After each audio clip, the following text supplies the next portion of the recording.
Hey, man. Hey, what are you doing, bro? Who do you think you are? Who do you think you...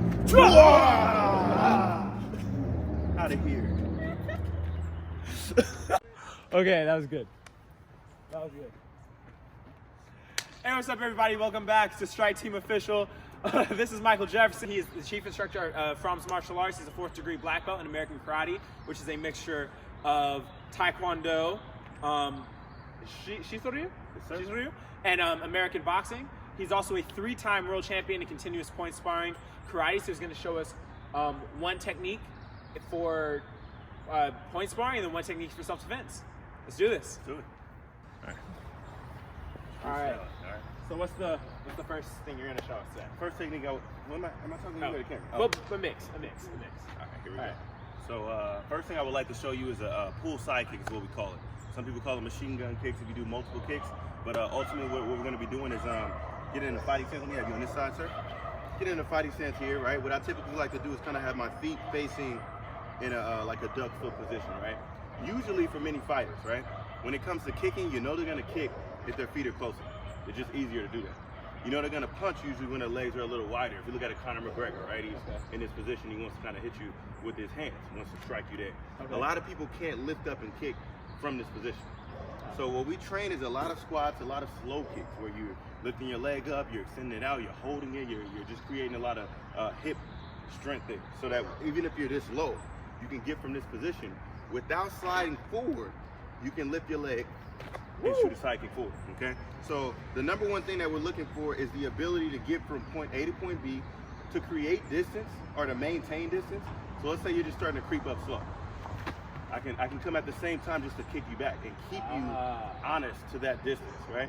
I can use it in that way. If you try to move around, same thing, I can shoot my leg in any direction in front of me at about whatever degree this is, okay? So the technique works where, and you want to start off slow with this. The first thing I do is I tell my students, I tell them to lift, okay? So you got your hand on your chest here, hand up here, wherever you want to have it. Your front leg's going to come from here, cock it in tight, okay? You want to bring your leg from the ground straight up. It's harder to tell what's going on if I bring my leg up first, as opposed to if I try to start to slide forward, because you react to that. If you react to that, by the time the kick comes out, you're already prepared for it. But if I have you react to my cocking my leg up, and then I push forward, I'm already pushing forward while I'm bringing my leg up. So the first step, push forward with the back leg, front leg cocks in tight, there. Ooh, and then right from I'm there, not nearly as far away there. You're right, exactly. So I like that. That's exactly what it is. So in application, we're gonna do a couple. Yeah, let's do it.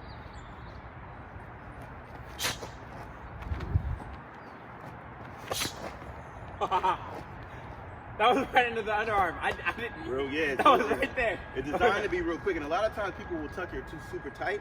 If you see them tuck it too tight, what the fighter can do is they can just step forward on me, right? Okay. So as I come forward, just step forward at me. Okay. Now I can't kick, right? And you can strike. That's all kind of damage. So what happens a lot of times, what we've modified it to do for our sport karate guys, we'll take our chamber and we'll lift it here. We won't tuck it in so tight. And you can still generate power. If you imagine like a jump for basketball, they don't jump, they don't bend way down here to try to dunk the ball. They bend just a little bit, just enough to get that weight bearing there on the quads, and then you spring right up. Okay. So it's the same idea here. My pivot is there, I'm here. I lift it right about there, and I'm halfway there. Yeah, I can't even get it because your foot's in my face already. So if you try to do that same thing again and try to step forward, it's already there. And then right from there, if my hip is strong enough, I can push you back even. So that's the technique. And you can do that off of angles as well. So if I'm here, I can step to the side and shoot it there. I can fake. I can do like a fake real quick. Boom, right? Yes. Go high, go low. And so it's a super versatile technique. I utilize it, again, just to keep the person back, keep them honest to that distance. I might not even hit them. I just kind of have my fighting stance and just shoot back. Stay back. Stay back, right? And then if they want to, if I want to actually land that technique, I would go full power now. So that's how that works. I like that. Yeah. All right, so now that you've thoroughly beat me up, do you mind breaking it down again, just a little slower for anyone who's never done this move before at home, who might want to just practice this? Because I've noticed, like, obviously right now we're looking at it from a point sparring perspective, stage 5 in our stages of conflict, but you can easily adapt this to also MMA, I could see applications of how you can work this into even my Muay Thai that I do as well. So just break it down for someone who's like another system, never done it, but really likes what you're showing. Yes, sir. Oh, definitely. So, again, these are this is a lead leg kick, right? Meaning that I'm going to be, of course, kicking with my front leg. My hands are going to be up, and I'm here. A lot of times people are waiting for that reaction. So if you see the MMA, you see different kind of fights in general, any fights. As I'm taking forward here, you're adjusting and readjusting to what I'm doing, right? There's this kind of dance that kind of happens in the beginning of all fights. Everybody's kind of feeling each other out. What I like to do with my dance is I'll use my front leg to do that. So step one is, first of all, I don't want to slide up my leg. Again, that alerts the opponent that I'm coming. And what I want to do instead is I want to lift up first.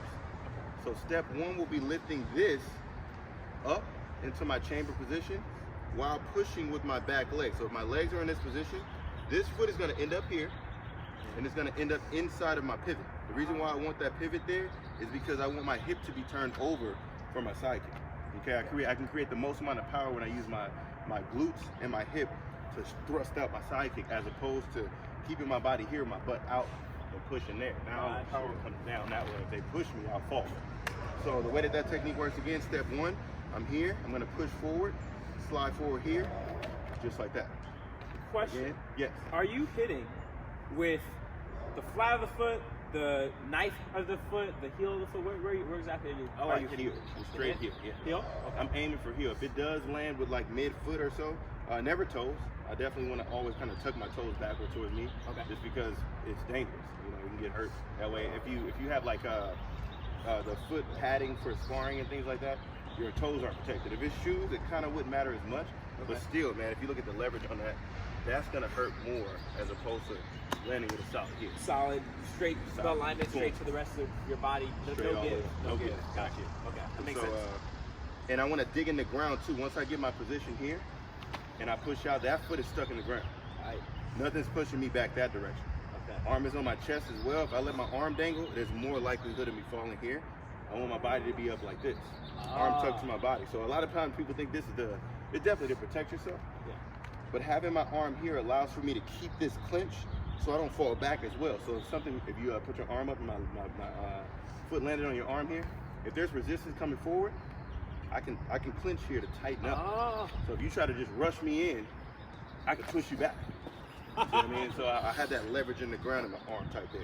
I've always wondered when you're throwing those kicks from the side, when the hand is here, because like with your positioning, it's not likely that I'll be able to get to the side and really throw a punch on that side. I've always wondered why everyone on the high level, because I've always seen them do this. Yeah. And I never recognized that was actually a balancing thing. It's a balancing thing, Okay. definitely. Yes, sir. I love that. Yes, sir. So that's step one of it, of course, right? Being able to get that position, get my leg up.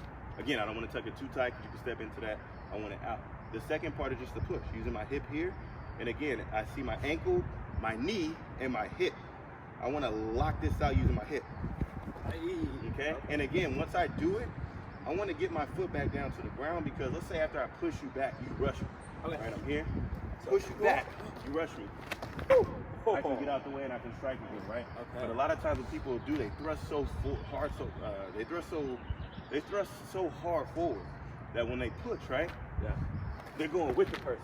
Now once they fall, you got because it's a hard fall. Okay. Yeah, I was so you want to be able just to about push to them off ask top. you about thrusting. That's Okay. right. Yes, sir. So okay. Yeah, so continuing from there, so that's step 1 and 2, and then the second part, of course, is always either being able to get to your left, to your right, or go forward again. So once I get in that position here, I'm coming up, I lift 1, push 2, and I put it down, and I'm ready. Okay. And the thing is, to have that kind of hip control, you notice that my body doesn't lean all the way back here. Got you. I'll explain a couple drills that I use to work this technique. My instructor is huge on this, Master Ernest Frohm, and he learned this from Master Taylor out in San Rafael. Slow kicks. Slow kicks. So you grab something, a wall or something like that. Here. You want to do something with me? Yeah, let's do it. All right. I'm not going to kill your favorite guy here, your favorite YouTuber. I'm a little nervous right now. I do not have his leg control. You're going to See lift how up this the knee goes. here. And lift your arm up here again, working on that clenching, right? I'm going to extend my leg forward and hold 1, 2, 3, 4, 5. Bring it back. And again, you want to make sure that bottom foot is aligned straight. And your leg is out straight, your front leg is out straight. Okay. And so it's easy to kind of give here and give there, but what you're trying to do is strengthen up all accessory muscles within your body and hip while keeping your body upright. Now, if I go into the side kick, same thing, right? Cock my leg up here. Yes. People want to like lean back here because it's easier to take all the pressure off of your back. We need those back muscles for stability. So I lift up closer. Yeah. This knee's messed up, so I gotta do it on this side. That's fine. Yeah. So I'm here, tucking here, extending out straight, and trying to keep your body up. Sometimes what I'll do here is I'll take my hand, extend it out, and tap forward. 1, 2, 3. Notice I'm not doing this. Yeah. When my butt comes out. Keep your hip turned over and reach over. 5, 6, 7, 8, 9, 10. Tuck it back. So that's one drill that I use to just kind of strengthen up all of the muscles that are necessary to be able to complete a kick from here and then shoot straight in there. Kind of technique. Yes, sir. I like that. Definitely, man. Thank you. Oos. Oos. Right. That was great. Yes, sir. That was Yes, great. sir. Yeah. All right. So where can we follow you online? Do you have Instagram, social media, anything? Yes, sir. You know what? I am a chief instructor at Frohm's Martial Arts, so please go to www. Does anybody use www? Just go ahead, skip that part. FrohmsMartialArts.com. That's FROHMSMARTIALS. I'm gonna put it right there. It's right here. On the screen. It's gonna be right here. It's right here I at the hope. bottom. This is like my first time doing it. It might be up there, over there, but it'll be somewhere up here at some point. Okay. I don't know. I don't know. It might be here. They might Like be and a box. subscribe, by the way, guys. Like and subscribe. Yes, like, We're subscribe. in this area down here. Yes. Wait, do you have Instagram too? Yeah. Okay. Instagram on Frohm's Martial Arts is Frohm's Martial Arts with a extra S at the end. Okay. All right. Listen, I'm just gonna put up all of this stuff. Follow him everywhere. Subscribe him everywhere. Better, probably better. Just do all that stuff. All right. Yes, sir. All right, guys. See you later.